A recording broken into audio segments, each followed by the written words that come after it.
호세아서 11장 8절부터 12장 6절까지 읽겠습니다. 에브라임이여 내가 어찌 너를 놓겠느냐? 이스라엘이여 내가 어찌 너를 버리겠느냐? 내가 어찌 너를 아드마같이 놓겠느냐? 어찌 너를 스보임같이 두겠느냐? 내 마음이 내 속에서 돌이키어 나의 긍휼이 온전히 불붙듯 하더라. 내가 나의 맹렬한 진노를 나타내지 아니하며 내가 다시는 에브라임을 멸하지 아니하리니 이는 내가 하나님이요 사람이 아님이라. 네 가운데 있는 거룩한 인이 진노함으로 네게 임하지 아니하리라. 그들은 사자처럼 소리를 내시는 여호와를 따를 것이라. 여호와께서 소리를 내시면 자손들이 서쪽에서부터 떨며 오되 그들은 애굽에서부터 새같이 아수르에서부터 비둘기같이 떨며 오리니 내가 그들을 그들의 집에 머물게 하리라. 나 여호와의 말이니라. 에브라임은 거짓으로 이스라엘 족속은 속임수로 나를 에워쌌고 유다는 하나님 곧 신실하시고 거룩하신 자에게 대하여 정함이 없도다. 에브라임은 바람을 먹으며 동풍을 따라가서 종일토록 거짓과 포악을 더하여 아스루와 계약을 맺고 기름을 애굽에 보내로다. 여호와께서 유다와 논쟁하시고 야곱을 그 행실대로 벌하시며 그의 행위대로 그에게 보응하시리라. 야곱은 모태에서 그의 형의 발 뒤꿈치를 잡았고 또 힘으로는 하나님과 겨루어 천사와 겨루어 이기고 울며 그에게 간구하였으며 하나님은 베델에서 그를 만나셨고 거기에서 우리에게 말씀하셨나니 여호와는 만군의 하나님이시라. 여호와는 그를 기억하게 하는 이름이니라. 그런즉 너의 하나님께로 돌아와서 인애와 정의를 지키며 항상 너의 하나님을 바랄지어다. 아멘.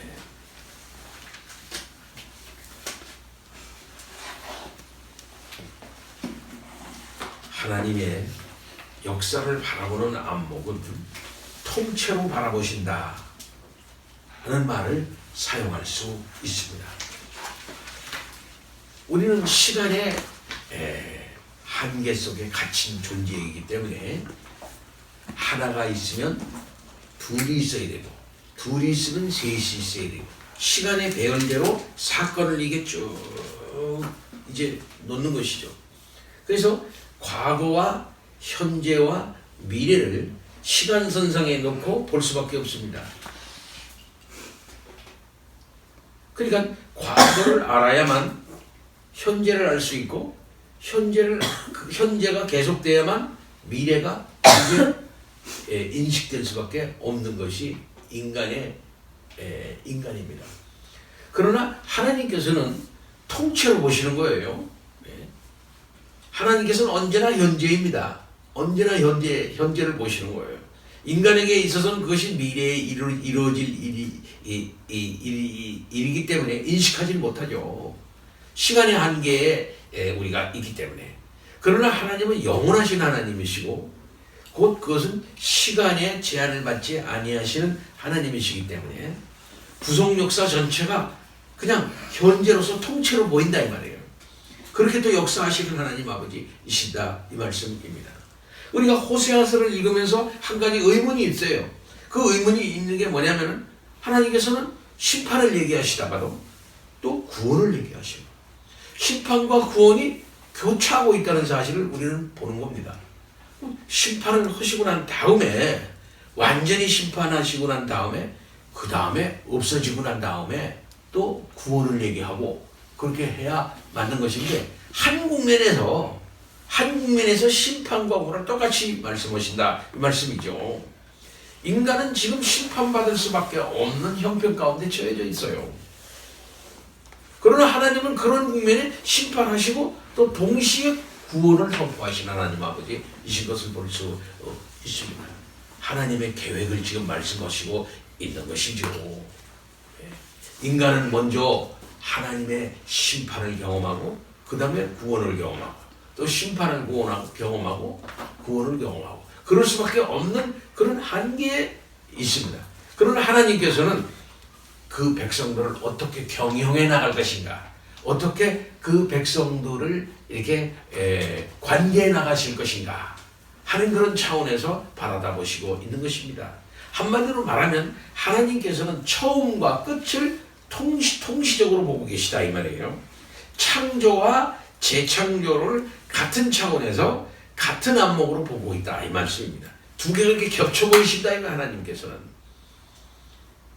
그래서 구속사를 전개시켜 나가는 과정에 있어서 하나님께서는 구약 이스라엘의 역사와 예수 그리스도 안에서 이루어질 역사, 종말에 이루어질 역사를 통째로 보고 계시다라고 말할 수가 있습니다.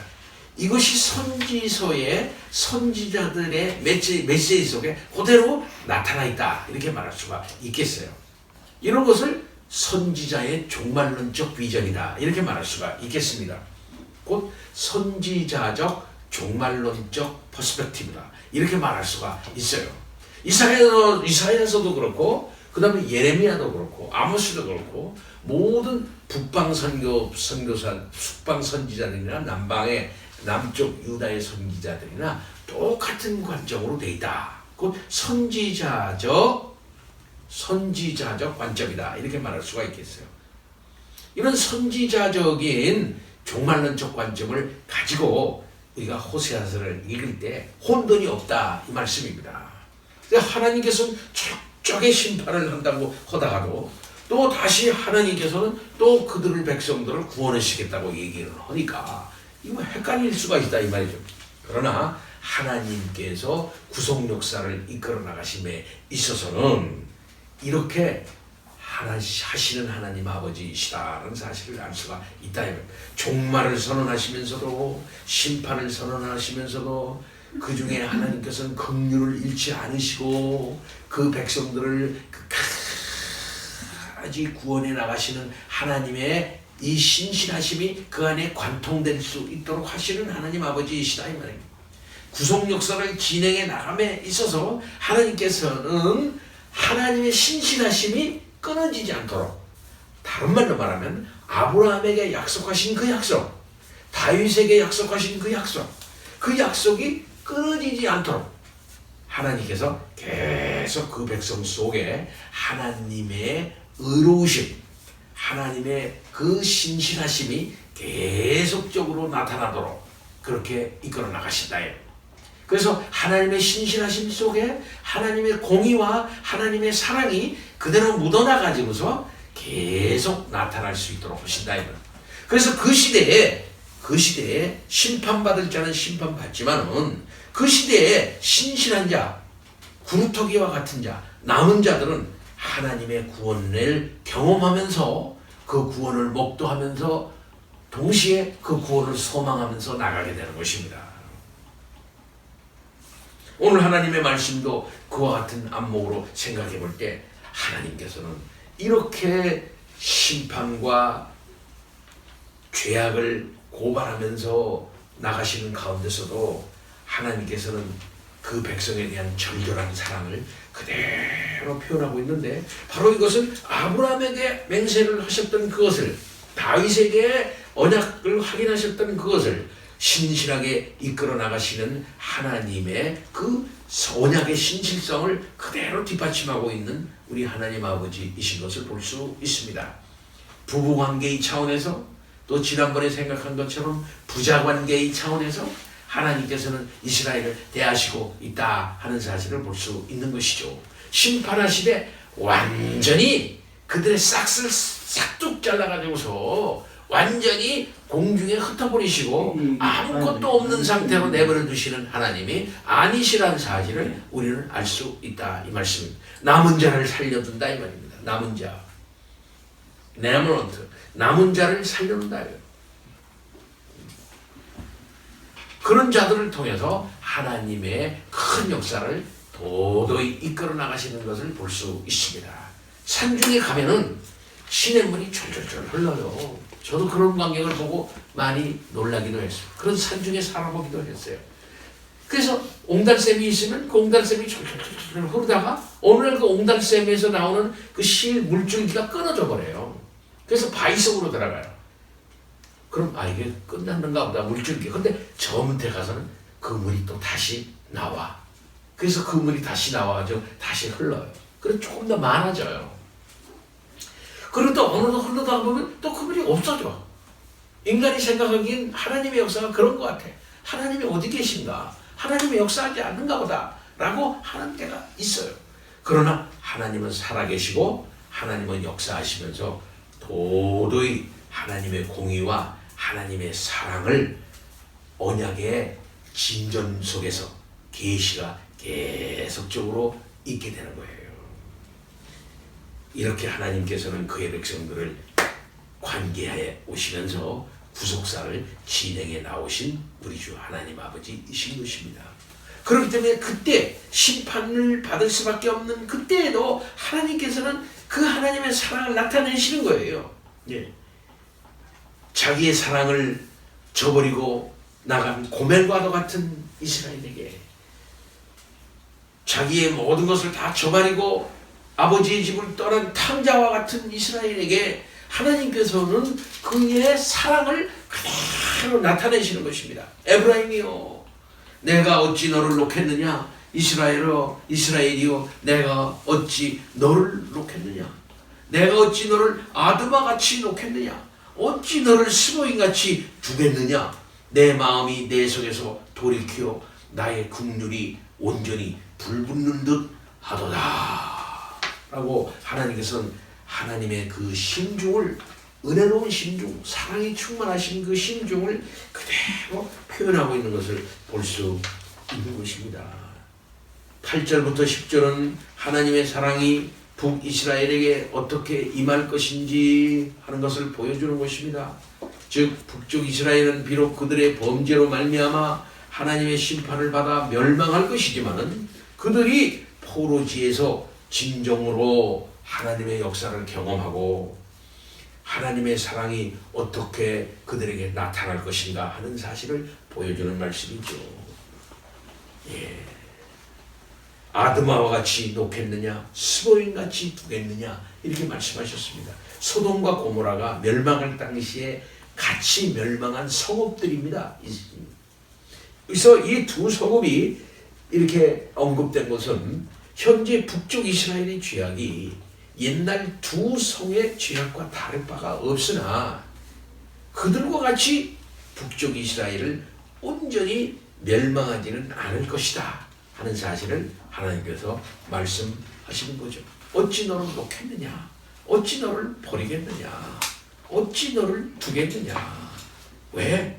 하나님께서는 그들에 대한 긍휼이 불붙듯 하시기 때문에 그런 것입니다. 하나님의 마음속에 하나님의 긍휼이 불붙듯 한다. 자기 백성에 대해서 그 범죄에 대해서 언약적인 저주, 언약적인 차원에서의 그 진노를 내리시기는 합니다만은, 그러나 그 백성들에 대한 긍휼하심이 그대로 있는 것이죠. 사랑하는 아들이 죄를 졌어요. 사랑하는 아들이 못된 짓을 했어요. 그럼 그 사랑하는 그 아들을 바로 호적에서 빼버립니까? 그런 아버지가 어디 있어요? 또 기회를 또 주는 거예요. 또 기회를 또 주는 겁니다. 적당히 벌을 주고 따끔하게 혼내고 다시 집으로 돌아오게 하는 것입니다.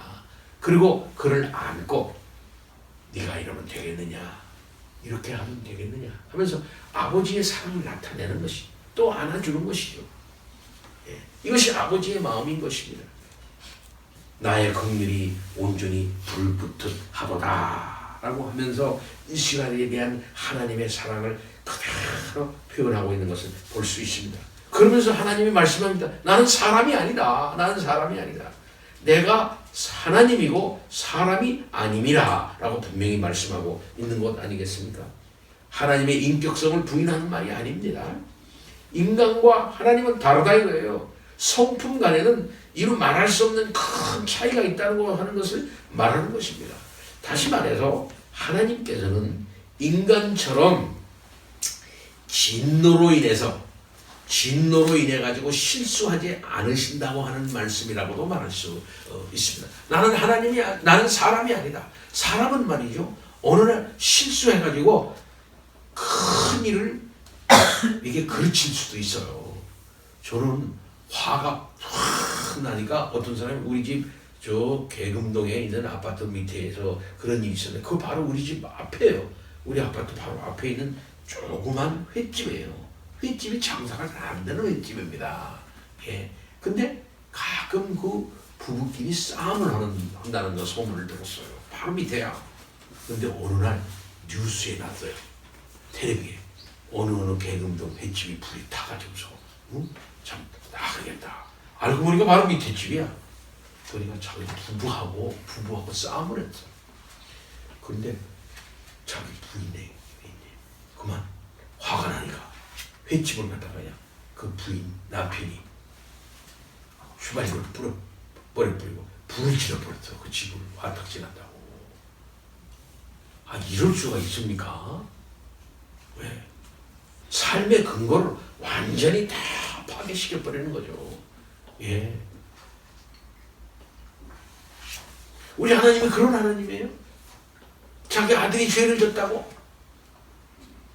고멜 같은 자기 아내가 부정을 저질렀다고?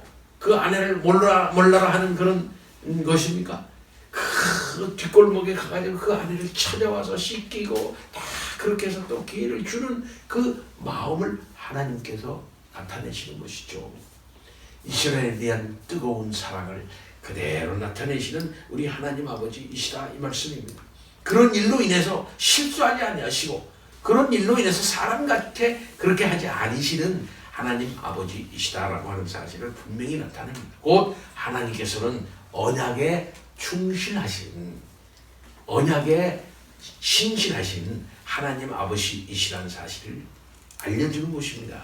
이런 심판과 진노 가운데서도 하나님께서는 언약을 신실하게 지켜내가 나가시는 믿을 만한 하나님이시다. 나는 사람이 아니다 라고 하는 사실을 분명하게 하나님께서는 공표하고 있는 하나님 아버지이신 것입니다. 그렇기 때문에 심판을 받는 중에서도 내가 하나님의 진노를 받는구나. 그러면서도 하나님의 사랑을 느끼는 거예요. 하나님의 사랑은 그래요. 네. 어린 아들이 그 철을 없다가도 조금 크고 난 다음에는 아버지한테 혼납니다. 아버지한테 혼나면서도 뭘 느껴요? 아버지의 사랑을 느껴. 이게 참 역설적인 거 아닙니까? 아버지의 사랑을 느끼는 거. 아버지가 날 사랑하기 때문에 나를 이렇게 혼내시는구나. 아버지, 내가 비록 따끔하게 혼나는 것이 아프긴 하지만 이것을 통해서 아버지는 나에게 사랑을 나타내시는군요. 아버지 고맙습니다 하고 그런 걸 느낀다 이 말이에요. 예. 길에 있는 내가 늘 예를 들면 길에 가는 그냥 보통 아이들에 대해서 어떤 사람이 나타나가 그렇게 야단을 치면은 그 사람은 뭐라고 말하고 당신이 누군데 나를 야단치는 겁니까? 내가 나를 이렇게 할 거 아니에요? 자기 아들이니까 징계를 한다 이 말이에요. 그 징계를 할 때 그 아들은 깨달은 아들은 뭡니까? 아버지니까 나를 이렇게 혼내시는구나. 아버지니까 아버지 고맙습니다. 오히려 아버지의 사랑을 느낀다 이 말입니다. 이렇게 하나님의 징계를 받고 심판을 받는 와중에서도 그 중에서도 깨어있는 자, 남아있는 자는 뭘 느끼는 거 아니? 하나님의 그 긍휼을 느낀다 이 말. 진노하심 속에 하나님의 사랑을 느끼는 것입니다.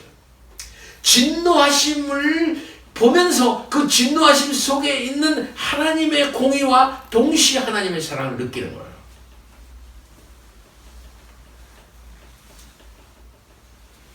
그러니까 내 가운데 거룩한 이니 진노함으로 내게 임하지 아니하리라. 진노함으로 내게 임하지 아니하리라.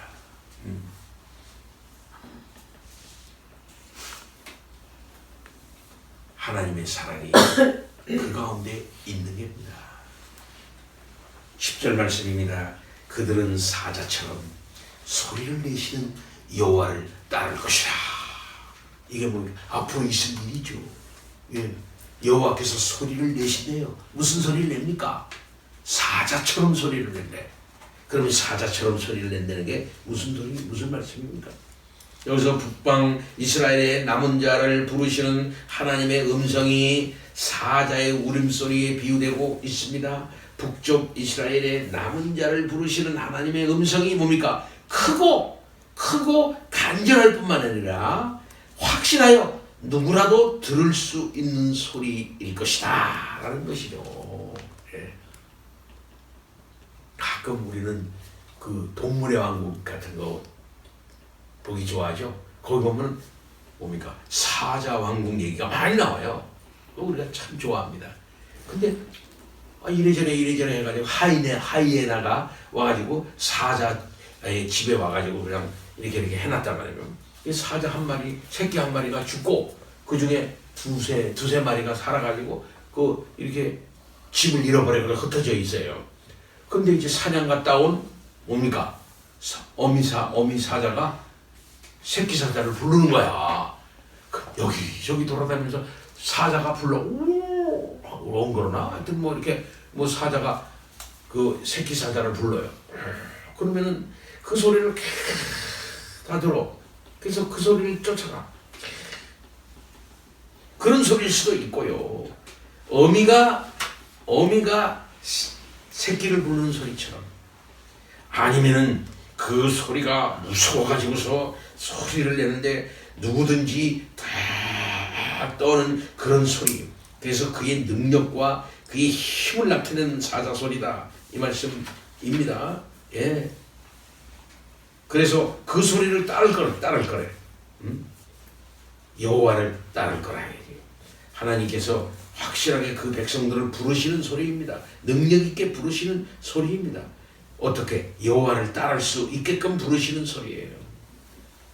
그래서 하나님의 부르시는 음성을 들은 북쪽 이스라엘의 남은 자들이 하나님 앞에 회개하고 주를 따라 이래 포로된 곳에서 나올 것을 여기서 얘기하고 있는 것입니다. 근데 그 소리가 삼디 사방에서 자 퍼져가지고 나와요. 어찌합니까? 자손들이 서쪽에서부터 떨며 온대. 예, 서쪽에서부터. 또 그들은 애굽에서부터 새같이 아수르에서부터 비둘기같이 떨며 나온다는 것입니다. 그들은 서쪽에서부터 온다면, 서쪽이라고 하는 것은 보통 보면 항상 바다 쪽을 말해요. 바다. 서쪽은 항상 바다예요. 서쪽에서부터 떨며 오대. 애굽에서부터 또 온대요. 근데 이건 무슨 표현이죠, 표현.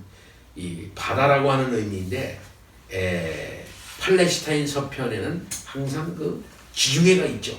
지중해. 애굽은 팔레스타인 남쪽에 위치해서 이제 있습니다. 이렇게 볼 때 어떤 일정한 지역에서 온다 하는 그런 것이 아니고, 이것은 뭐냐면 하나님의 놀라우신 그의 백성들을 부르시는 그 역사가 있게 되니까 동서남북 세계 각지에서 이 말이에요. 동서남북 세계 각지에서 그의 백성들이 모이는 거예요. 그렇다면 이것은 종말론적인 예언과 연이었다 이렇게 말할 수가 있겠죠. 북쪽 이스라엘의 남은 자들만 오는 거 아니겠죠. 이것은 앞으로 종말의 이 말, 다른 말로 말하면 하나님의 큰 선지자,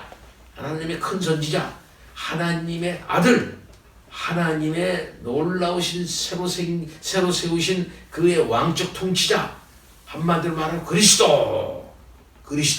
그 그리스도가 와가지고 그의 백성들을 모은다고 한다면 결국에는 이렇게 구속 역사 속에서 남은 자들이, 하나님에 의한 택한 자들이 다 삼디 사방에서 몰려 나올 것이다. 한마디로 말해서 구원받은 하나님의 백성이 종말의 때에 하나님께 나오게 될 것이다 라고 하는 사실을 중첩적으로, 이중적으로 예언하고 있다 이렇게 말할 수가 있겠습니다. 바벨론 포로로부터 돌아오고 아수르 포로로부터 돌아올 뿐만 아니라 마지막 날 종말에 죄악으로부터, 흑암의 세력으로부터 벗어난 자들이 이게 돌아오게 될 것이다 라는 사실을 이렇게 예언하고 있는 것입니다. 어떻게? 새같이 비둘기같이. 새와 비둘기의 민첩함같이 남은 자들이 하나님의 부르심에 대하여 지체하지 아니하고 신속하고 밀접하게 나올 것이다 라는 것입니다. 새 이동하는 거 봤죠? 비둘기 또 기러기 같은 것이 쫙 이동할 때 얼마나 멋있습니까? 그렇게 쭉 아버지 앞에 나올 거라 이거예요.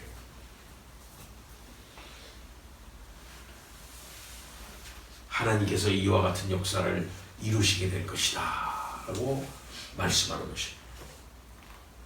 진노 중에 심판 중에도 하나님께서는 아브라함에게 약속하셨던 그 약속, 다윗에게 약속하셨던 그 약속, 그 이전에 약속하셨던 모든 약속들을 이렇게 신실하게 이루시게 될 것이다 라는 사실을 하나님께서 말씀하시는 거죠. 사랑하는 성도 여러분, 여기에 사도행전이 보이지 않습니까? 사도행전이 여기에 보여요. 저는 성경 전체. 그래서 유대와 사마리아와 땅끝까지 이르러 하나님의 말씀이 전파되는 곳곳에 하나님의 택한 백성들이 주의 교회로 믿음으로 세례받았고, 그리고 하나님 나라에 들어와 하나님께 영광을 돌리게 되는 것입니다. 네. 이런 역사들을 하나님께서 내다보시면서 지금 북방 이스라엘을 심판하는 거예요. 사랑하는 성도 여러분, 하나님께서는 놀라운 분이다 하는 사실. 하나님은 사람이 아니에요. 하나님이에요. 그 택하시고 작정하신 하나님께서 부르실 자를 결국 부르시는 것입니다. 결국 어떠한 국민에서도 하나님의 공의를 나타내시는 하나님이시고, 어떤 국민에서도 하나님의 사랑을 나타내시는 하나님 아버지이신 것이에요. 어리석은 게 인간이라. 어리석은 게. 죄악에 빠진 게 인간이에요. 눈이 먼 게 청맹관이가 되고 귀머리가 된 게 인간이지 어찌 하나님이시겠어요. 그래서 그것을 뚫고 하나님께서는 계시를 계속 내려주시는 거예요. 하나님의 신실하심, 하나님의 사랑하심, 하나님의 공의로우심, 하나님의 놀라운 은혜로우심, 그 긍휼을 계속적으로 하나님께서 내려주시는 것입니다. 그것을 우리가 현재 깨달아야 돼요. 오늘도 마찬가지입니다. 한쪽에서는 하나님이 심판하셔요. 한쪽에서 당신의 백성들의 그 더러운 점과 당신의 백성들의 악함과 당신 백성들의 그 이중성과 당신 백성들의 형식주의와 당신 백성들의 가증함, 이것을 하나님께서 어떻게 합니까? 심판하십니다. 예, 그냥 내버려 두지 않아요. 결단고요. 역사 속에서 몰락하게 하시고 창피당하게 하여 주시고 여러 가지 면으로 하나님께서 다양하게 심판하십니다. 그러나 그 중에서도 하나님께서 택하신 자들을 아름답게 보석처럼 보호하여 주시고 인도하여 주시면서 역사 속에서도 아름답고 멋있는 모습으로 영롱하게 빛나도록 하나님께서 그들을 보호해 나가시고 가꿔주시는 우리 하나님 아버지이시다라는 사실을 우리는 알아야 되는 것입니다. 거기에 소망이 있는 것입니다. 거기에 소망을 두는 것이지, 역사 속에 있는 기독교의 악하고 더러운 모습을 보면서 실망하고 좌절하면서 그렇게 하는 바가 아니다 이 말이죠. 우리의 소망은 어디에 있어요? 우리의 소망은 그 선지자의 메시지의 소망이 있었던 건 아니겠습니까? 호세아를 두시고 호세아의 그 가정 메시지를 통해서 하나님께서 이러한 사실을 가지고 내가 너희에 대해서 끊임없이 사랑할 테니, 끊임없이 너희를 보호할 테니, 끊임없이 너희에 대한 대책을 가지고 갈 테니 너희는 걱정하지 말라 하는 것이 호세아의 메시지 아니겠어요? 그렇다면 오늘날도 마찬가지입니다. 오늘날 세계 기독교, 오늘날 현대 한국 기독교의 모습에 대하여 너무 지나치게 절망한다고 하는 그것은 신앙이 없다 이렇게 말할 수도 있어요. 하나님께서 그 속에서 역사하시면서 그 속에서 긍휼을 드러내시고 바로 그 속에 하나님의 신실하심과 공의를 드러내시는 하나님이신데 그거 우리 눈에 안 보일 수도 있어요. 그러나 분명히 역사하시는 하나님 아버지시는 사실을 알고 오늘도 살아있는 자들이 있고 오늘도 남은 자들이 있고 오늘도 하나님이 역사하셔서 그것을 깨닫고 하나님만 바라보며 울며 하나님께 기도하며 붙잡고 있는 자들이 있다는 사실을 깨닫고 바로 하나님의 그러한 역사에 우리의 소망을 두는 겁니다. 다같이 하나님 아버지 찬양과 영광을 드립니다.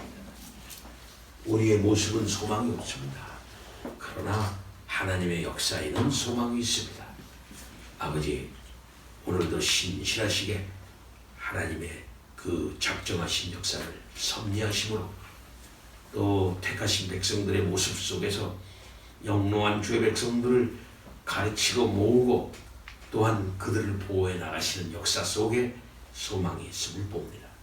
아버지 하나님 새 힘을 얻게 하여 주옵소서. 자라나는 아이들이 아직 약하지만 거기에 소망을 두고 기뻐하는 우리들 아닙니까? 아버지 하나님 불쌍히 여겨 주옵소서. 예수 그리스도 이름으로 기도하옵나이다. 아멘.